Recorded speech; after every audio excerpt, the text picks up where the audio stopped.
주님께서 여러분과 함께 루카가 전한 거룩한 복음입니다. 그때 사도들이 주님께 저희에게 믿음을 더하여 주십시오 하고 말하였다. 그러자 주님께서 이르셨다. 너희가 겨자씨 하나일 만한 믿음이라도 있으면 이 돌무화과 나무더러 뽑혀서 바다에 심겨라 하더라도 그것이 너희에게 복종할 것이다. 너희 가운데 누가 밭을 갈거나 양을 치는 종이 있으면 들에서 돌아오는 그 종에게 어서와 식탁에 앉아라 하겠느냐. 오히려 내가 먹을 것을 준비하여라. 그리고 내가 먹고 마시는 동안 허리에 띠를 메고 시중을 들어라. 그런 다음에 먹고 마셔라 하지 않겠느냐.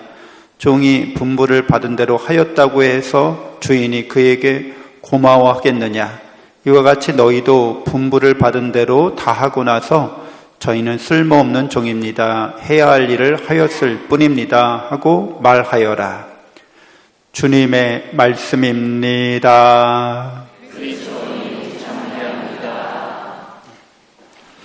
참 예수님, 하나님의 복동이 고맙습니다. 고맙습니다.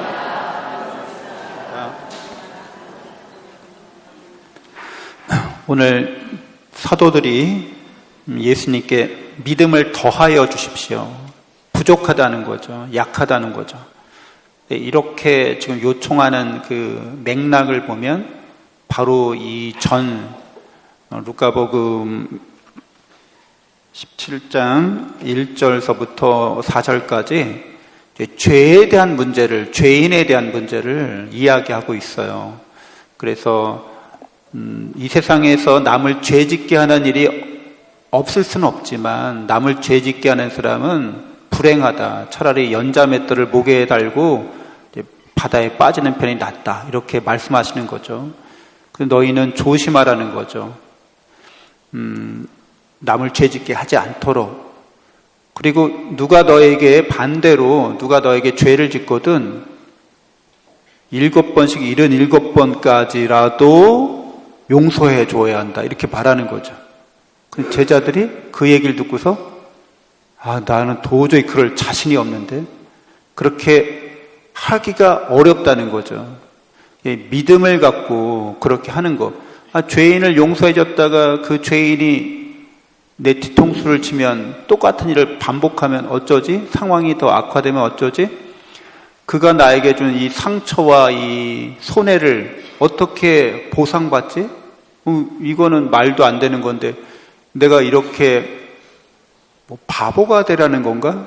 믿고 그렇게 하라는 건데 우리의 믿음이 약하고 부족하고 그러니 그렇게 할 수 있으려면 이제 믿음을 플러스 시켜달라는 거예요. 더하여 달라는 거죠. 예수님이 이제 놀라운 말씀을 하시죠. 그러니까 믿음은 인간적으로 생각할 때, 우리가 세상적으로 생각할 때 그런 인간적이고 세상적인 배신이나 이런 죄에 대해서 우리가 감당할 수 있으려면 그만큼 우리가 계속 그런 악순하는 그런 인간의 배은망덕함을 견뎌낼 수 있는 그런 믿음을 요청하는 거지만 예수님께서는 겨자씨 하나일 만한 믿음이라도 있으면 이렇게 말씀하시죠. 제1독서에서 하박국 예언자가 이제 이런 상황을 이야기하고 묘사하고 있죠. 세상에 폭력과 불의와 재난이 억압과 이런 것들, 시비가 생기고 싸움이 일어나고 이러는데 어떻게 저희가 믿고 살 수 있겠습니까? 인간을, 세상을 어떻게 믿고 살 수 있겠습니까? 저희가 이렇게 인간에 대한 믿음, 세상에 대한 믿음이 깨지고 있는데 하느님 당신이 책임이 있는 거 아니에요? 근데 하느님 왜 이거를 방치하세요? 그러니까 하느님께 대한 믿음도 흔들린다. 이렇게 묘사하고 있어요. 1독서에서. 그래서 이 하박국 예언자가 이런 말씀을 또 전하고 있죠. 환시를 보여주겠다는 거죠. 계시를 보여주겠다는 거예요. 그러니까 하느님이 이 세상을 어떻게 구원하실지를 보여주시겠다는 거예요. 그래서 이 세상에 가득 찬 죄악과 죽음, 그리고 이런 불신과 분쟁과 이런 폭력으로 인한 이런 모든 상황을 하느님이 어떻게 구원하신다고 하박국 예언자가 계시할 거라고, 환시를 보여줄 거라고 이렇게 말씀하고 있고, 우리 모두는 예수님께서 이런 인간을 모든 죄악과 죽음에서 구원해 주셨음을 깨달은 사람들이죠. 그래서 성경을 통해서, 예수 그리스도의 복음을 통해서 우리는 죄를 깨달은 사람이에요. 죄가 뭐구나, 그렇죠? 세상에 이렇게 왜 폭력과 억압과 불의가 판을 치는지 아는 사람들이란 거죠. 죄 때문이라고. 죄가 뭔지는 너무 자주 얘기해가지고 이제 귀에 모지 않죠. 이제 그만 말씀하셔도 돼요. 이미 딱딱해졌어요. 이게 너무 많이 들어서. 하느님을 사랑하지 않기 때문에, 사람이나 세상을 더 사랑하니까 그게 죄라는 거죠. 루카복음 15장에서 집 나간 둘째 아들, 잃어버린 탕아 되찾은 아들에 관한 이야기에서 그 둘째 아들이 죄를 지었어요. 죄 중에 있어요. 그게 왜 죄를 지었다, 왜 죄 중에 있다 말하는 거예요? 그냥 아버지 집을 떠난 게 죄예요. 그러니까 아버지와의 관계를 망치는 거, 아버지와의 사랑의 관계, 은혜의 관계를 스스로 떠난 거예요. 이게 죄라는 거예요. 그러니까 하느님의 사랑과 은혜의 관계를 떠난 인간은 하느님이 아니라 이제 사람과 세상을 사랑하는 거죠. 사람과 세상을 믿는 거죠. 사람과 세상에게 희망을 두는 거죠. 그런 믿음, 그런 소망, 그런 사랑은 여지없이 다 깨질 수밖에 없는 거죠. 여지없이 배신당하는 거죠. 여지없이 절망으로 끝나는 거죠. 그래서 세상이 폭력과 억압으로 가득 차게 되는 거죠. 근데 이거 하느님께 책임과 탓을 돌릴 수 없는 문제죠. 우리가 스스로 죄를 지었기 때문에, 우리가 하느님을 사랑하지 않고 사람과 세상을 사랑하고 사람과 세상을 믿었기 때문에 배신당하는 거죠. 사람과 세상을 희망했기 때문에 절망을 겪는 거죠. 이건 너무 그냥 자연스럽고 당연한 귀결인 거예요. 하느님께 탓을 돌릴 수 없는 문제죠. 그러나 어쨌거나 하느님께서는 이 상황을, 이 죄악과 죽음에 처한 인간을 구원하시려고 하신다는 거죠. 그래서 예수님께서 십자가를 통해서 우리의 그 허다한 죄를, 하느님을 사랑하지 않는 죄를 용서해 주십니다. 그것에게 우리에게 자비를 베풀어 주십니다. 그래서 하느님께서는 우리 죄를 기억하지 않으신다, 이렇게 얘기해요. 예수님께 돌아온 사람, 십자가의 구원의 진리를 깨닫고 믿어서 하느님께 제가 이제 아버지 집으로 돌아갑니다, 이렇게 회개하는 거, 이런 사람에게 죄를 기억하지 않으신다. 집을 나간 둘째 아들이 돌아올 때 기억하지 않는 거죠. 당신을 떠났던 거를. 아예, 그러니까 하느님께서 기억하지 않으신다는 거는 존재하지 않는다는 거예요. 죄가 존재하지 않는다는 거예요. 거룩한 망각이라고 합니다. 거룩한 기억상실증. 네가 잘못하고 죄 지은 거를 나는 기억하지 않고 소멸시켰어, 이거죠. 그래서 이 둘째 아들에게 아버지가 베푸시는 그 사랑과 은혜를 통해서 이제 회개를 하게 되는 거죠. 그 전까지는 의심스러웠지만 이제 예수 그리스도를 통해서는 의심할 수 없다는 거예요. 하느님께서는 우리를 사랑하시기 때문에 당신의 아드님마저 우리 죄의 속죄의 희생양으로 이렇게 삼아주시는 분이니까 나를 얼마나 사랑하시는지, 그 예수님의 피를 통해서 나의 죄값을 치루어 주셨기 때문에 나의 죄를 전혀 기억 못 하신다는 거예요. 여러분 원수가 있죠. 여러분들을 못 살게 구는 사람이 있죠. 그 사람들이 여러분에게 행한 모든 배은망덕한 일이거나 폐악질이거나 이런 일들을 여러분이 까먹었어. 기억하지 못해. 그 사람 만날 때 괴로워요? 안 괴로워요? 기억 못 하는데? 그래서 가끔 가다가는 치매가 우리가 피해야 될 거지만, 여러분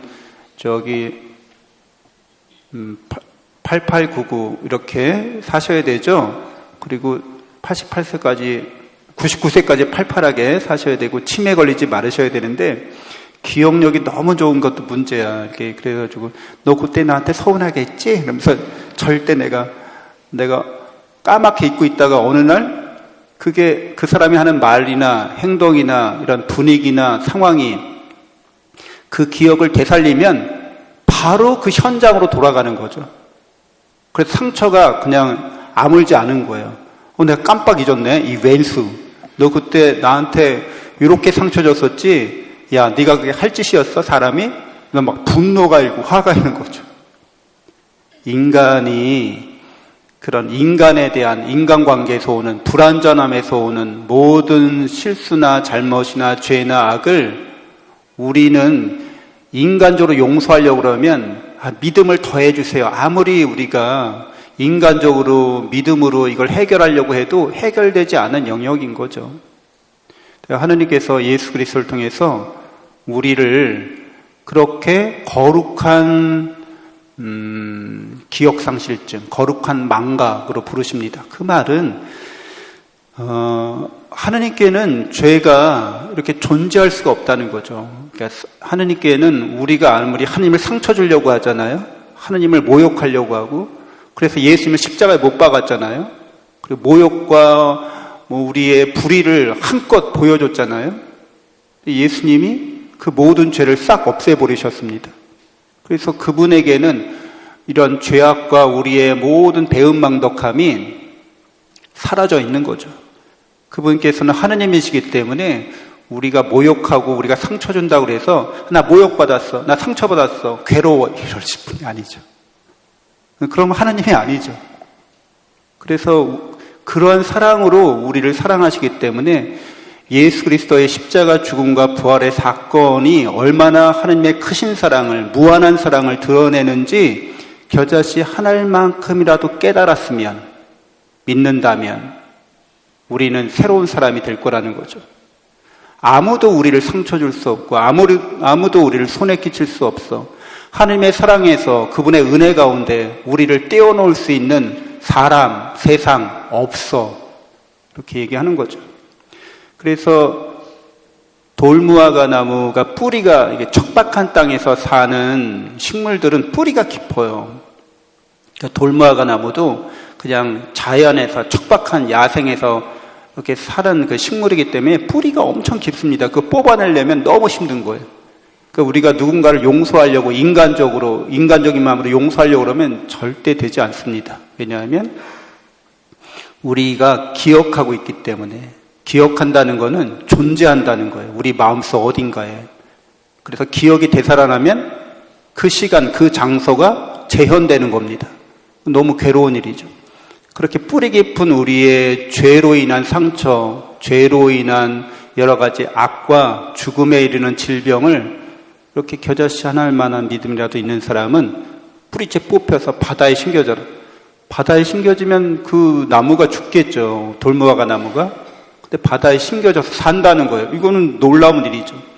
우리가 그렇게 용서하고도 잘 산다는 거예요. 거룩한 망각으로 용서하고도 우리는 전혀 개의치 않는다는 거예요. 그 사람이 어떻건 저떻건 그 사람 때문에 내 인생이 망쳐지지 않는다는 이야기가 됩니다. 그래서 우리는 오늘 예수님이 종에 대한 이야기를 하죠. 종이 주인에게 이렇게 시종을 들고 있다는 거예요. 당연하게도. 그런 다음에 저는 무익한 종입니다. 해야 할 일을 했을 뿐입니다. 이렇게 이야기한다는 거죠. 오늘 제2독서에서 바오로 사도가 디모테오 사도에게, 제자에게 당신이 받은 내가 안수해서 준 그 성령의 불꽃을, 예수 그리스도의 복음을 간직하십시오. 이렇게 얘기해요. 그러니까 하나님의 사랑과 은혜가 얼마나 놀라운지를 깨닫고 믿고 그렇게 생활하라고 얘기합니다. 우리는 그런 겨자씨 하나일 만한 깨달음과 믿음으로, 겨자씨 하나일 만한 투신과 헌신으로 이렇게 자기 자신이 하나님의 사랑 구원받은 사람이 되고 많은 사람들에게 그런 투신과 헌신을 통해서 많은 사람들을 회개시키도록 이렇게 부름받은 거죠. 많은 사람들이 함께 예수 그리스도의 복음의 진리와 은총을 공유하도록, 그래서 하나님이 원하시는 세상을 만들어가도록 이렇게 부르심 받은 사람들입니다. 절대로 그리스도교는 나 혼자 믿고 나 혼자 천국 가는 그런 종교가 아닌 거죠. 사회가 어떻게 돌아가든 관심 없어. 나는 예수 믿고 나중에 죽은 다음에 천국 갈 거야. 그런 종교가 아니고 그런 믿음이 아닌 거죠. 하느님께서는 기꺼이 이 세상을 변화시키길 원하시는 거죠. 그것은 내가 이제 예수 그리스도의 십자가 죽음과 부활의 사건을 통해서 드러난 하느님의 환시, 하느님의 계시를 깨닫는 사람이 되었을 때 우리가 겨자씨 하나만한 그 믿음을, 깨달음을 실천했을 때 성장과 변화가 이루어지게 됩니다. 그리고 그런 성장과 변화를 통해서 우리는 이 공동체를, 이 사회를 하느님이 다스리는 그런 나라로 우리가 변화시키는데 협력자로서 쓰임받을 수 있게 됩니다. 잠시 묵상하겠습니다.